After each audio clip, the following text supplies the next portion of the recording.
Ready.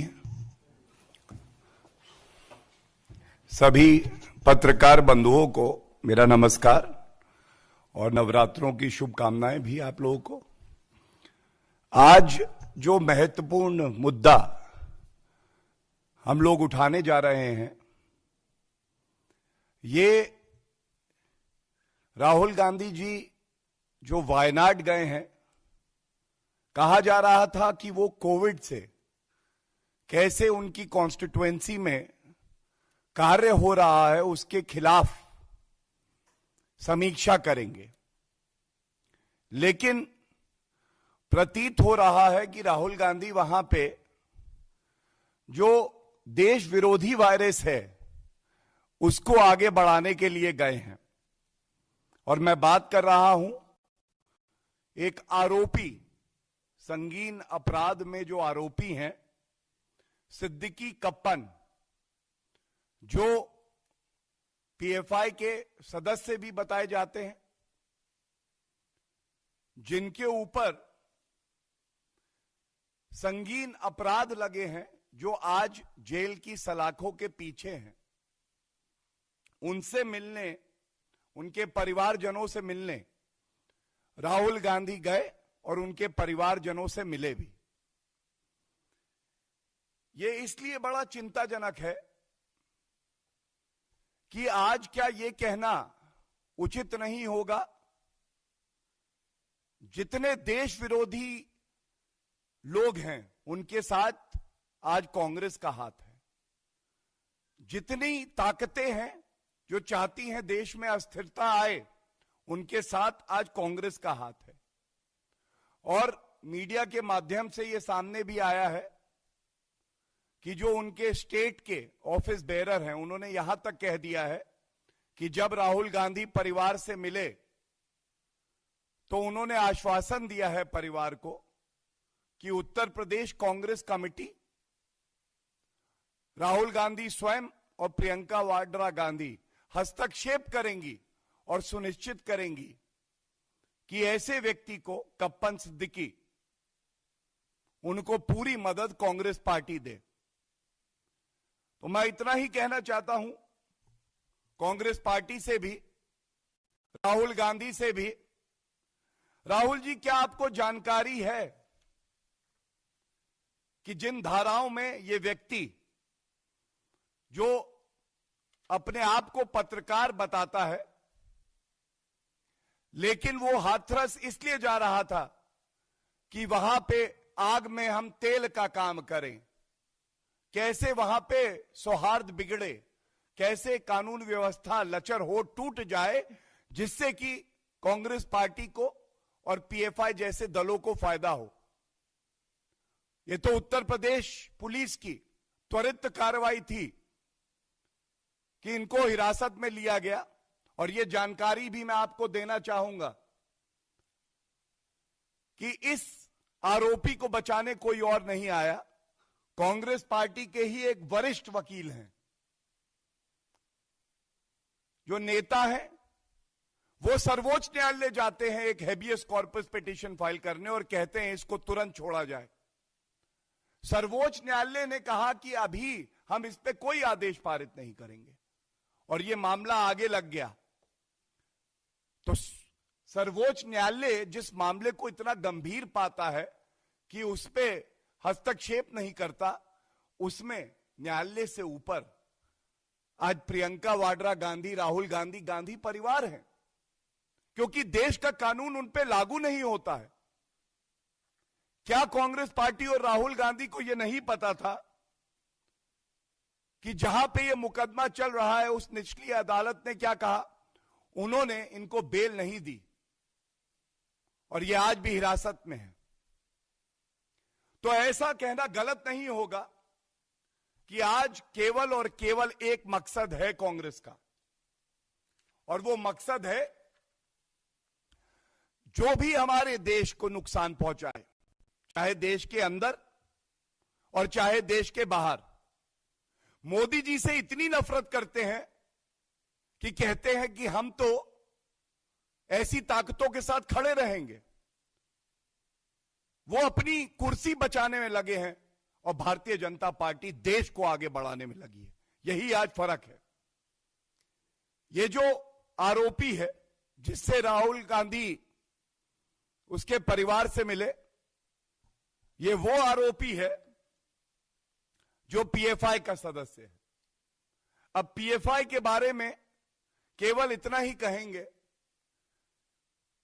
कैसी सांप्रदायिक राजनीति वो करते हैं हम सबको पता है। हमें यह भी पता है कि जब सीएए कानून पास हुआ, संसद में पास हुआ, सर्वोच्च न्यायालय ने स्टे नहीं लगाया, लेकिन शाहीन बाग में जो प्रदर्शन हो रहा था, जो कि गलत हो रहा था, जिसपे सर्वोच्च न्यायालय ने फटकार लगाई कि प्रदर्शनकारियों को कोई हक नहीं है, उनका कोई हक नहीं है कि रोड बंद करें, जो पहले से निर्धारित स्थान है वहीं करें। उसमें जो फंडिंग आई वो पीएफआई को ही आई। जब दिल्ली के दंगे हुए, दुर्भाग्यपूर्ण है, भारत के नागरिकों की जान गई, तो कांग्रेस पार्टी, राहुल गांधी, हम जानते हैं किस धर्म विशेष के लोगों से मिलने गए थे। हम सब जानते हैं कि उसमें भी जो फंडिंग हुई उसमें पीएफआई का नाम आया और कार्रवाई हो रही है, चार्जशीट भी फाइल हुई है। तो आज सवाल यह है कि ऐसा क्यों है कि कांग्रेस पार्टी की केवल एक ही प्राथमिकता है, वो प्राथमिकता है कि देश में अस्थिरता रहे, देश में फूट पड़े। उनकी प्राथमिकता है कि बांटो और राजनीति करो। और एक बड़ी बात आपके बीच में उठाना चाहता हूं इस प्लेटफॉर्म के माध्यम से, यह पूरी कांग्रेस पार्टी पे आज लागू होता है। विपक्ष का मतलब यह नहीं है कि केवल और केवल विरोध करेंगे। वो कहते हैं हम तो विपक्ष में, हमारा काम विरोध करना है। नहीं, विपक्ष का काम आलोचना करना हो सकता है, सुझाव देना हो सकता है, विपक्ष का काम प्रदर्शन करना हो सकता है, लेकिन विपक्ष का काम यह नहीं है कि देश को कमजोर करे। विपक्ष का काम यह नहीं है कि शशि थरूर जो है पाकिस्तान से अपने संबंध को और मधुर बनाए, चाहे उससे देश का नुकसान हो जाए। विपक्ष का काम यह नहीं है कि अनुच्छेद 370 संशोधित करके जिस तरह से बदलाव किया, ऐतिहासिक कदम था, श्री नरेंद्र मोदी जी ने किया, और ये लोग कह रहे हैं उसको बहाल किया जाएगा। कांग्रेस उन ताकतों और पार्टियों के साथ खड़ी है जो ये कहती है कि अगर हमें चीन की मदद लेनी पड़े तो हम ले लेंगे। तो ये जो बिंदु आज उठाया है, इसका मुख्य कारण इतना ही है, विरोध करिए, आलोचना करिए, प्रदर्शन करिए, लेकिन ऐसा मत करिए कि जहां जहां देश विरोधी ताकतें होंगी वहां पंजा होगा। ऐसा मत करिए कि हमारे देश की स्थिरता को कोई अगर चोट पहुंचाएगा तो पीछे पंजा निकलेगा। पंजे का मतलब यह नहीं है कि आप देश को कमजोर करें। और मैं इस मंच से पूछना चाहता हूं, अगर किसी में हिम्मत है कांग्रेस पार्टी में, तो वो ये बताए पूरे देश को कि एक गुपचुप बैठक जो परिवारजनों से करी है, उसमें क्या बात हुई। क्या पीएफआई और कांग्रेस आज एक है? चाहे पीएफआई के लिंक आतंकवादियों से पाए जाए या ऐसी फंडिंग से पाए जाए। और राहुल गांधी जी, क्या न्यायालय में और न्यायिक प्रक्रिया में आपका कोई विश्वास नहीं बचा है? बड़े भारी मन से मैं इतना ही कहूंगा कि कांग्रेस आज पर्याय बन गई है देश विरोधी ताकत का, और जनता सब देख रही है। इनकी ये जो गलतियां हैं उसको जनता कभी माफ नहीं करेगी। धन्यवाद। कोई प्रश्न? नहीं, इस मुद्दे पे कोई हो तो जरूर।